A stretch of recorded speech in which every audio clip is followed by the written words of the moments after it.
maliny fanontaniana tapany faharoa hoe inona no hoe sakafo inona natao hoe sakafony nofo sy ny sakafony fanahy. Anatin'izay misy tenin'Andriamanitra angalako an'izay fanontaniana zay, maliny fanontaniana zay tao amin'ny Galatiana 5:7-20 hatramin'ny 4:20 fa tsy vakiko daholo izy rehetra fa efa fantatsika hoe ny asan'ny nofo dia ny vokatry ny fanahy masina, vokatry ny fanahy.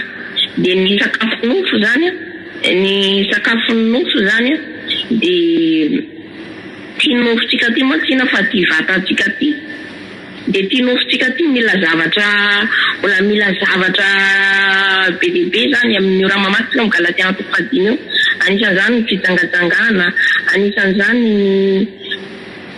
fitsangatsangana, dia anisan'izany ny fijejejona, fanompoan-trampy, fifandirana, fiafonafonana. Raha mamatsika Galatiana io 5:10 dia mahita ny asan'ny nofo rehetra. Io zany dia mamoaka ny nofotsika io. Tsy voatery vary amin'ny anana ihany na hoe sakafo miditra any anatsika fa mamoaka ny nofotsika io koa dia izay zavatra hoe ampiasantsika ety ivelany ampiantsika amin'ny fiainantsika.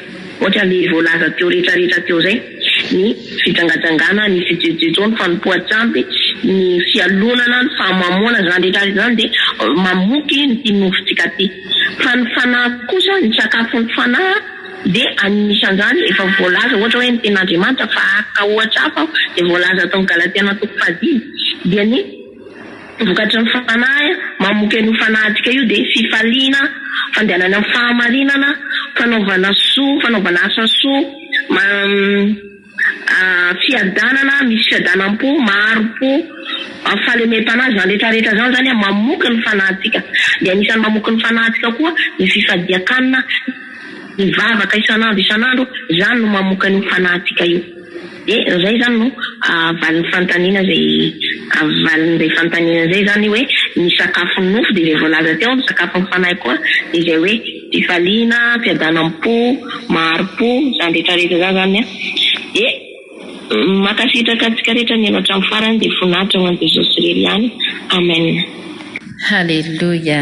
Ya, makasitraka ny ravavintsika ny tondra izay valy ny fanontaniana feno dia feno izay marina loatra ny valiny tena hoe mila miaina tanteraka ao anatin'ny tontolon'ny zava-panahintsika dia miaina amin'izay fahasalamana zay ny fanahintsika dia miaina amin'ny fiadanana tsisy tebotebo, tsisy fanahiana.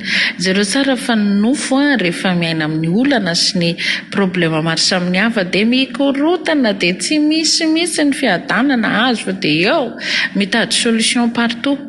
Fa eto rehefa miaina misakafo amin'ny tontolon'ny fanahy, ny fanahinao miaina amin'ny tenin'Andriamanitra, miaina amin'ny fiainam-bavaka, miaina amin'ny famakiana baiboly, ny fianoana toroteny, ny rehetrarehetra fiderana sy ny sisa araka ny efa voalaza rehetra tany aloha dia hita mihitsy ny hoe salama ny fanahinao dia miaina amin'ny fiadanana. Fa rehefa tsy izay zany dia mifanohatra amin'izay indray ny zavatra misy dia fahoriana, fijaliana, dia nofonao aloha dia mahatsiaro mangirifiry manoloana an'izay fahoriana zay. Ka tiana ampaherezana antsika rehetra, jereo tsara ary inona ny sakafo iaina ny fanahinao isanandro, inona ny zavatra mitaizanao ao zany. Hoe raha ohatra zao tezaina Facebook atsika dia izay zany sakafony saitsika isanandro dia saina Facebook zany dia fetsifetsy dia bokabokainy Facebook ao daholo. Dia rehefa miaina tanteraka nefa ato amin'ny tenin'Andriamanitra sy ny amin'ny zava-panahy dia tena zava-panahy tokoa ianao dia tena mandeha, tena hoe ohatrany hoe Jesosy kely mandehandeha. Ka aoka haitsika tsara manavaka an'izany mba tsy hahatonga antsika hijaly ny fanahintsika sy ny nofontsika ihany koa. Andao mbola misy ravavy namantsika mbola hamaly ny valiny avy any amin'indray izy ka dia horaisitsika ampitiavana indray ary. Amaly an'le valim-panontaniana teo hoe inona no atao hoe sakafo-panahy dia inona no atao hoe sakafony nofo. Misy fahasamihafana tokoa moa zay hoe ny atao hoe sakafon'ny nofo aloha no ho teneniko hazavaiko voalohany indrindrany. Ny atao hoe sakafon'ny nofo dia ny sakafo izay hoe mahavelona ny vatantsika olombelona, ohatra ny rano, ny vary, sakafo tena niara-bakiteny be mihitsy zany izay hoe sakafo izay satria malemilemy ny vatantsika raha toy ianao hoe rano fotsiny no sotroinao fa tsy hihinana vary ianao dia raha ohatra fotsiny ihany koa nefany vary fotsiny ny hohaninao fa tsy mihinana hoe mihinana laoka ianao, mila mihinana voankazo ianao manome zany hoe mila mihinana hoe vitamine ianao zany hanome hery amin'ny vatanao, mila mihinana protéine ianao fa ny sakafo ara-panahy indray dia ny tenin'Andriamanitra no sakafontsika ara-panahy, zany hoe mila mamaky ny baiboly isika, mila mamaky ny tenin'Andriamanitra, mila mideran'Andriamanitra isika, mila mihaino ny toriteny isika, kanefa ihany koa fantaritsika ihany ny toriteny izay hoe ianotsika satria raha mahita moa fa be da be tokoa amin'izao ny karazana fitoriana dia misy mamitaka ihany izy ireny. Izay zany atao hoe sakafo ara-panahy mila hoe mila mamaky tenin'Andriamanitra isika, mila mihaino ny toriteny isika satria reny no iveloman'ny fanahitsika. Amen. Amen. Halleluja. Marina loatra ny valiny dia makasitraka feno ny rahavavitsika tondan'izay valim-panontaniana izay. Mino fa voaraitsika ny afatra rehetra teo samy nilaza ny tany am-pony ireo rahavavy ary mino koa fa ianao koa dia fa marina aminao ny valiny rehetra izay navoaka nireo rahavavy teo ireo hoe fataro ny sakafo iainan'ny fananao sy ny iainan'ny nofonao isan'andro. Ianao zao raha misakafo ara-nofo androany dia tsy hoe zay rehetra eo ambony latabatra eo dia hohaninao daholo dia tsy mba fidividiny hoe tisy ity no hohanina mba asiana fahendrena ny mihinana anazy fa tsy hoe tonga dia hohanina fotsiny eo tsisy ny avoky ihany ny tanjona dia mipetraka amin'izay avy eo mety hoe sakafo ratsy ohatra ny sakafo mety hamparary kibo ohatra dia hainao mihitsy ty ihany no hohaniko fa ty mety hampisy olana ny kiboko dia fa jereo tsara zany zay. Dia ohatran'izay misy koa ny ato amin'ny ara-panahy araka ny teny rahavavy teo ihany hoe tsy kila toriteny rehetrarehetra efa nilazaina teo aloha mihitsy zay hoe tsy nitoriteny rehetra no andeha hohaninao na hihinoinao ka andraisanao hoe ty sakafom-panahy fa jereo fa misy mpampianatra sandoka amin'ireny, misy fampianarana tsizy amin'ireny dia tsy hoe zay mitondra anarana Jesosy rehetra dia hoe ty zany sakafom-panahy dia andeha hianona tandremo fa mametaka antsika zany ary tsy maintsy arary amin'izany ianao tsy maintsy anahirana momba ny ara-pananao amin'izany ianao satria mety ho voafitaka, mety hamparary kibo ny sakafo hohaninao rehetra eo ambony latabatra eo zany hoe tsy izy rehetrarehetra tonga avy ihany ka hoe mitondra anarana Jesosy dia igny zany atao hoe sakafom-panahy. Ary araka ny teny rahavavy teo ihany koa hoe ianao ny sakafo hohaninao anatin'ny ray andro tsy maintsy ohatra zao vary laoka dia desera sy ny izay koa misy salady sy ny sisa zay jus sy ny sisa dia hainao mihitsy ny hoe raha mihinam-bary dia tsy maintsy mba misy laoka fa tsy raha ohatra vary fotsiny hohaninao dia tsisy laoka dia maina be zany iny.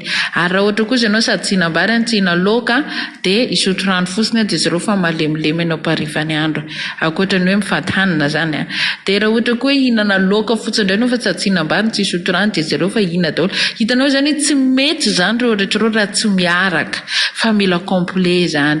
Toy izy ianao zao fahaseranana zao hoe dia tsy maintsy ahita complet dia zay eo aloha akasitrao fa ny tiana tenena dia hoe raha zavatra ray fotsiny zany iainanao dia betabe ny fahampangahany zay. Ohatra ny hoe za hiaino toriteny fizay fotsiny dia miaino fotsiny fa za tsy mila mivavaka, za tsy mila mamaky baiboly, za tsy mila manao resaka fiderana zany.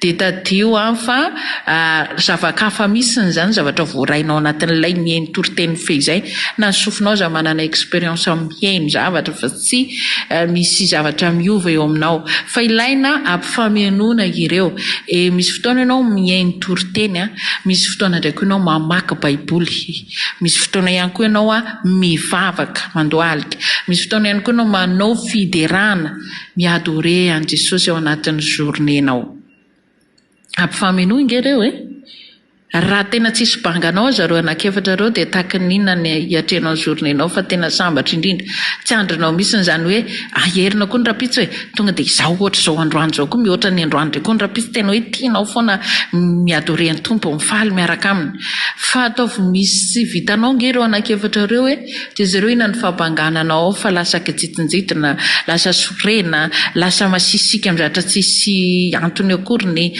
lasa ohatrany hoe tsy alezy mihitsy ianao parivany andro ary raha ozy izy anao hoe nyray amin'ireo ihany mba vitako zay satria za miasa mafy nizao manahirana anahy dia nyray amin'ireo ihany dia zareo zany fa misy fahabangana zay ka rehefa complet dia zay nefa tsy manamely tena raha tsy completnao reo anakefatra reo noho izany fatary tsara ny zavatra rehetra ary jereo tsara ny fampianarana enona sy ny zavatra jereno maso fa so mamitaka ireny ka hanimba ny fanahintsika izany dia fahaizantsika manavaka ny sakafony nofo sy ny sakafom-panahy dia ny fahombiazan'izay rehefa haitsika ny manavaka ny tsara amin'ireny rehetra reny dia izay ny fahombiazana miteraka eo aminao dia mahomby tanteraka ianao ary dia tena hoe miaina ao anatin'ny atmosferany lanitra ianao rehefa miaina amin'ireo zavatra ny tanysaina atao amin'ny ara-panahy ireo dia ho an'i Jesosy rery ihany voninahitra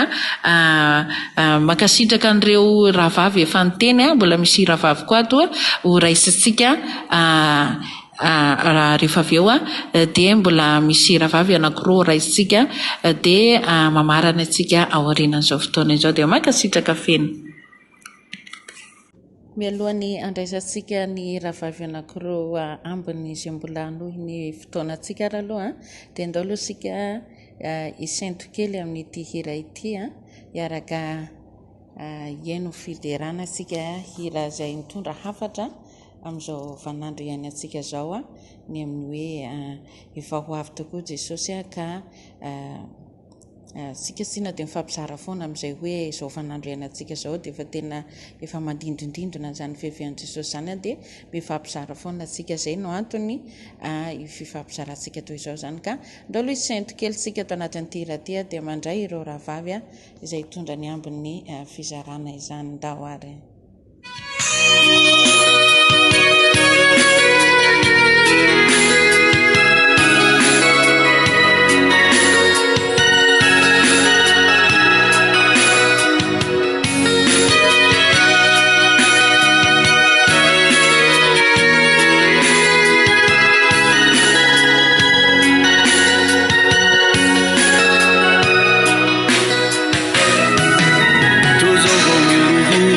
izao tontolo izao satria tanteraka avokoa izay nilazainao fa ny amparany any sy ny andro mahory zay elizay anefa tsy neninakory antsoantsonao ary konite hoe miomana fa tsy maintsy tonga ireny fankehitriny anefa to mahagaga miantsoantso mitomany midradradrada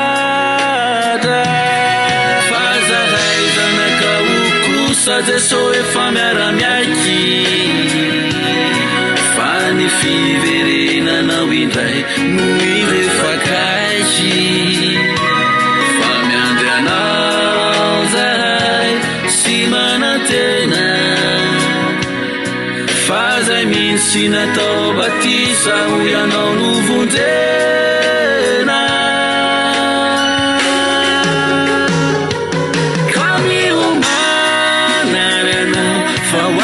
Jesosy azavariny ntsony nijiry fanalanao tazony fa tsy notoy viritsiny ty miadala zay tsisy solika fitaiza de tara fa ho avy anelay papakatra ka niomana ianao rayakatra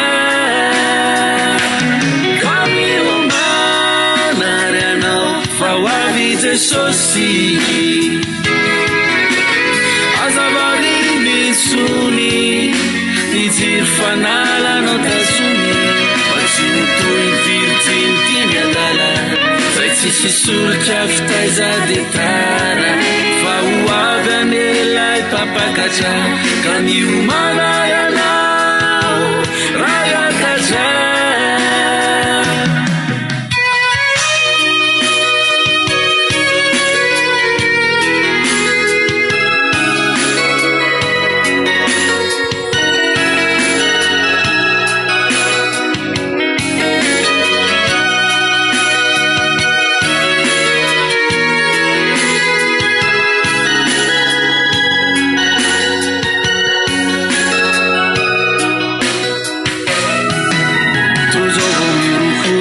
izao tontolo izao satria tanteraka avokoa zay nambaranao fanaparany any sy loza sy arety mandringa anariko ny mosa ny antsoantso anao ary kio ny te indisy anefa tsisy ny aino akory reny fankehitiny anefa to mahagaga miantsoantso mitomany midradradrada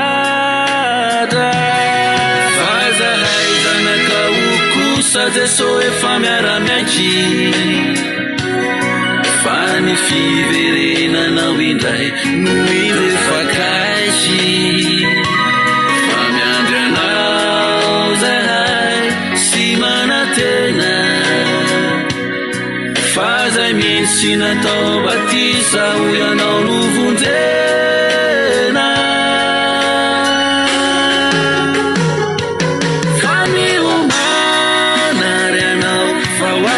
Sosi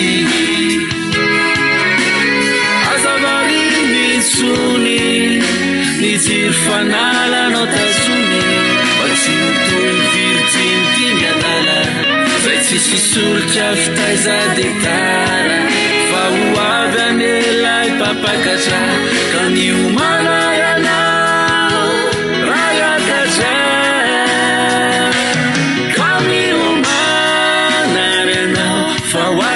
Sosi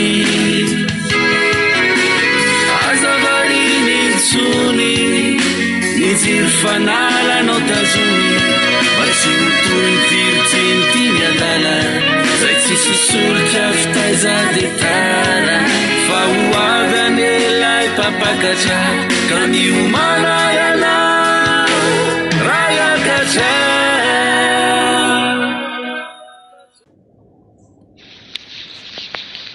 mbola faly mamerina ny fiarabana atsika rehetra amin'ny anaran'i Jesosy Kristy ihany ny tenako dia ampifaliana trany no mbola amaliko ny fanontaniana izay napetraka teo indray. Ny fanontaniana dia hoe inona no atao hoe sakafon'ny nofo ary ny atao hoe sakafon'ny fanahy. Ny sakafon'ny nofo dia fantatsika rehetra angamba fa mila sakafo ny nofontsika ary maro ny sakafon'ny nofontsika izay sahaza ny nofontsika izay nomen'Andriamanitra.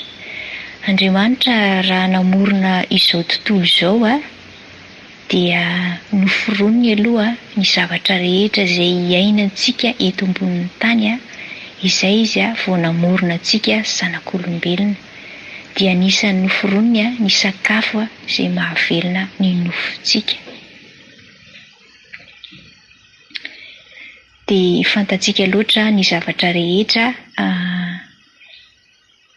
nambolena nomen'Andriamanitra zany ny vo ary tsika dia mila miasa zay vao mihinana izay sakafon'ny nofo izay satria Andriamanitra efa nanome dia ny tenin'Andriamanitra koa milaza antsika hoe izay tsy miasa aoka izy tsy hihinana. Izany hoe nomen'Andriamanitra ny sakafon'ny nofonsika fa isika kosa dia mila miasa vao mihinana. Tamin'ny andron'ny zanak'Israely taloha no nisy ny mana ny latsaka avy any an-danitra, kanefa nanisy ny mana ny latsaka avy any an-danitra mbola niasa izy ireo nanango manankona ny mana dia mbola mikarakara zay vao nihinana, zany hoe misy asa zany. Izay asa izay dia takian'Andriamanitra amintsika satria ny teniny dia milaza hoe izay tsy miasa aoka izy tsy hinana. Dia noharian'Andriamanitra ny zavatra rehetra ho an'ny zanak'olombelona eto amin'izao tontolo izao dia anisany ilay sakafo, dia ny sakafon'ny nofontsika. Dia izay ny amin'ny sakafon'ny nofontsika, sady nomen'Andriamanitra isika dia miasa isika dia mandray ny vokatra dia mihinana. Amen. Ny sakafo ara-panahy indray angamba dia fantatsika loatra fa ny sakafo ara-panahintsika dia ny tenin'Andriamanitra. Ny tenin'Andriamanitra dia sakafo ny fanahintsika mahavelona antsika mandrakizay. Ny tenin'ny Tompo dia manao hoe fa tsy mofo ihany no veloman'ny olona fa ny teny rehetra izay aloko ny vavan'Andriamanitra. Amen. Marina amin'ny teniny ihany Tompo fa mahavelona antsika mandrakizay ny tenin'Andriamanitra izay sakafo ny fanahintsika.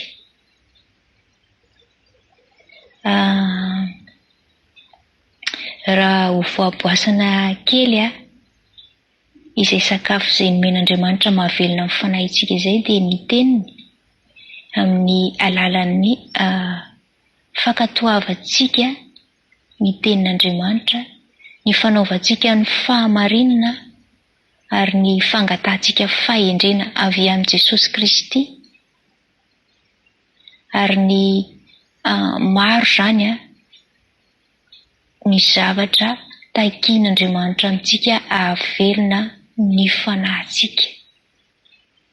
Ary izay dia ato amin'ny teniny daholo dia aoka antsika azoto hamaky ny Baiboly satria tena hoe mahavelona antsika tokoa ny tenin'Andriamanitra. Raha ianao sendra reraka sy kifikivy iny misy teny fampahirezana ao amin'ny tenin'Andriamanitra. Raha ianao tsy manana fanetretena iny misy teny fampahirezana izay omeny Tompo ao, ahafahanao manao ny sitrapony, ahafahanao manana fanetretena, ahafahanao manantona anazy. Izany hoe ao amin'ny tenin'Andriamanitra no tena sakafo ny fanahintsika ary sakafo mahavelona antsika mandrakizay. Amen. Dia makasitraka feno naharitra ny aina hatramin'ny farany. Tahinja. Haleluya. Ao fa tohizako ilay teny teo ho tahin'i Jesosy. Satria ny fitahinany tononona any amin'ny farany sy amin'ny voalohany. Andao ary ho raisintsika indray ny rahavavy manaraka dia makasitraka feno ny rahavavy izay nitondra ny valiny fanontaniana teo mazava moa no nambarany ka tsy mila zavaina intsony fa dia raisitsika indray ny rahavavy hitondra ny valiny fanontaniana avy any aminy. Fanontaniana inona no atao hoe sakafo ara-nofo sy sakafo ara-panahy. Fanontaniana voalohany, sakafo ara-nofo dia sakafo ny vatana, vary, laoka sy ny sisa dia izay tiana hohanina. Ao koa nefa ny sakafo ara-nofo misy ny fisainana ratsy, fosafosa, fitenenan-dratsy, lolopo, ny zavatra samy hafa izay tsy miendrika, tsy araka sitrapon'Andriamanitra. Izay ny sakafo ara-nofo. Ao koa ny filàna samy hafa, sakafo ara-nofo daholo izany. Ny atao hoe sakafo ara-panahy dia ny tenin'Andriamanitra. Tenin'Andriamanitra dia sakafo mahavelona, sakafo fitahiana, mitondra famonjena, ny sakafo ara-panahy. Ary matetika ary ny olona rehefa voaka ny sakafo ara-panahy tsy te hihinana ny sakafo ara-nofo fa mifadianina izy ary dia ny tenin'Andriamanitra no mibahana ao aminy sady voko vavaka izay no ahazoana fitahiana ao amin'ny tompo dia mankasitraka indrindra fitahian'ny tompo daholo. Amen. Halleluja. Ia, zay sy izay ny valo ny fanontaniana izay novaliany reto rahavavitsika ireto dia raina ny tompo fa hita fa saminy nisy valony azontsika ho raisina avokoa ny teny rehetra teo. Afaka miavaka tsara zany ny hoe sakafon'ny nofo sy ny sakafon'ny fanahy. Averiko fitiana kely ny teny ravafarany teo hoe sakafon'ny nofo zany hoe ilay nofo no mahay manatanteraka ilay feom-piainana ivelany, hoe ny fahatezerana, ny fahasorenana, ny lolpo, ny fahakalana, ny fifosafosana, fanaratsiana. Ny nofo no mahay manatanteraka an'izay, fa ny fanahy kosa dia zavakafa mihitsy azy ny ainany mahavita mahafoy sakafo aza fa miditra amin'ny fifadikanana. Ia, satria hafany amin'ilay sakafon'ny fanahy, ny fanahy zany mitady zavatra misy izy iainany, dia ny nofo indray izay tena mazava be fa fahavalon'ny fanahintsika izy, zavakafa misy azy ny zavatra ataony dia izy mora teo izay sakafo hohaniny izay dia mampahazo ainana azy rehefa miditra amin'ny resaka olana izay moa dia mahazo aina mihitsy ny nofo tia vao maika manampitrotraka. Ny nofo ihany mahay manatanteraka izay fa ny fanahintsika tsy mahay. Ka dia izay raha ny fizarana izay nentina isy ireto rahavavy mpikambana ato anatin'ny fiomanana ao any an-danitra, dia nisy tapany voalohany moa partie 1 tao aloha tao dia ity indray ny tapany faharoa partie 2 dia makasitraka feno anao izay nihaino hatramin'ny farany izao fandaharana izay natolotra izy ireto rahavavy ireto izao dia amin'ny fotoana mety indray raha sitrapon'ny tompo dia mitondra ny fifampizarana samy hafa eto indray izahay. Dia samita in'Andriamanitra isika rehetra. Halleluja. Amen.